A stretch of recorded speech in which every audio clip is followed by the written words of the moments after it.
This video is about what it's like to navigate a sea of intentions, almost, in the context of expanded awareness ideas and perceptual control theory, PCT, and is sort of meant as a kind of video response to a video that Malcolm Ocean made for me, which I'll link below.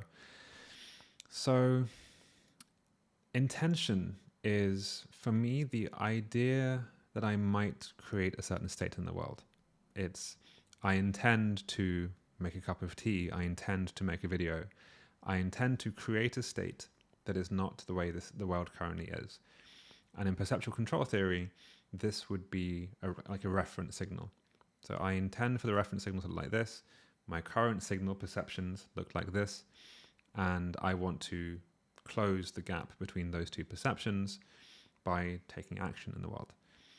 And something I've been exploring in Alexander technique with the expanded awareness ideas is what happens when you have multiple of these errors over the difference between how things you want to be and how things actually are. Because often these things come into conflict. So I guess the first thing to say is one of the benefits of the expanded awareness state, I think, is that you are better able to notice these conflicts, these intentions, these error signals, as they are in PCT. So I might have an intention to have a cup of tea. I might also have an intention to make this video, and those two things can exist at the same time. And expanded awareness gives me the chance to notice, oh look, I have that intention to make some tea, and oh look, I have this intention to keep doing this. Now these things I think are always operating beneath the surface, so even if I hadn't noticed it, some part of me is still experiencing that conflict. It's just that I don't have the capacity to engage with it as a conflict, and it might pull me subconsciously in two directions, and this scales, I think, to multiple different things.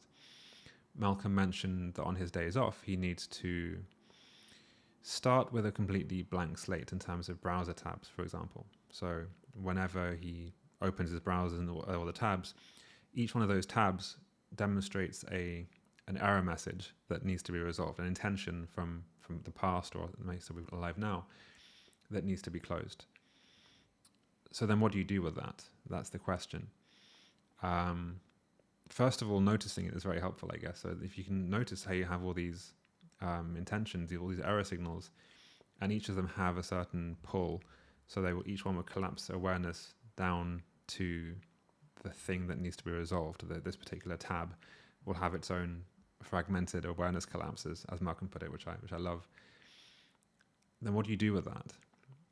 What I would think, first of all, is to use what I would call inhibition, what Alexander technique calls inhibition. So notice the collapse of awareness around the thing, and then consciously re-expand. This takes some, I don't want to say effort, but it does take energy and its own higher order intention, almost. And I think this is what is really exciting to me about the Alexander technique and PCT intersection, is that PCT says you have to go up a level to resolve a conflict. Upper level meaning a higher order control system, ultimately. And I think noticing the fact that there is a conflict, so hey, I have this tab and I have this tab, and I can't do both at once, and then there's the other 20 tabs, and all of these are kind of pulling me. To notice that field of fragmentation, and then go up a level, or however many levels required, to say, okay, I see those 19 other tabs, I'm going to do this one, requires an active intention of its own, a kind of a volitional movement. I think unless you're really practiced at this, and I'm not good at this myself, despite my own training in Alexander technique, it's just a function, I think, of how our minds are buffeted so much, that it is easier to start from a blank slate than to have to inhibit, to have to make that higher order intention every single time, moment by moment. So to wake up with a blank slate and then allow things to arise is very different than waking up, having everything buffeted, and then go, none of that, I'm going to have to now pick something. That requires a different level of thought. And there is definitely a case for environment design there, I think. I would like to get better at being able to put those things down myself, but I still find it difficult to say not that, not that, not that, to such a vast array of things. And it's not just browser tabs. That's one specific area where this happens. It's the entire possibility set of things that are unresolved in your system. So anything that comes up. And I'm reminded weirdly of Jordan Peterson's clean your room thing, where people ask, how do you start this? It's such an overwhelming mess. How do I begin to clean my room? Where the room is a metaphor for life. And he says, just look around and something will call to you. Something will reveal itself as asking to be cleaned. Now, where does that come from? Clearly it isn't coming from the object, depending on your belief system maybe, but there's some arising internally of what I think I'm going to start calling a notion. So there's a notion, an idea that I have the notion that I might clean this thing. And the word notion comes from Luli, so Reason is Fun on Twitter. So credit to her for that. The notion that I might is an internally arising thing, which I can notice. I notice the notion, the thing, I might do this thing, and then I can decide whether or not to act on it. But there is definitely a case for creating a void, almost creating a space in which those notions that are internally generated can arise.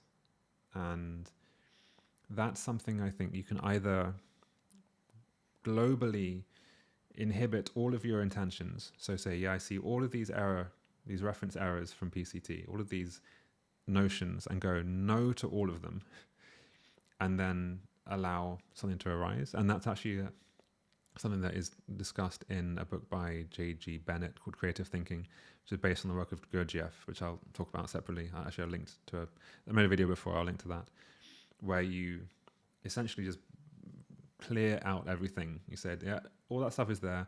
No, not right now. It's the same as in focusing as well, where the first step in focusing is to bring up all the things that you're worried about and kind of stack them up and then go, okay, all of that's there. What else is there?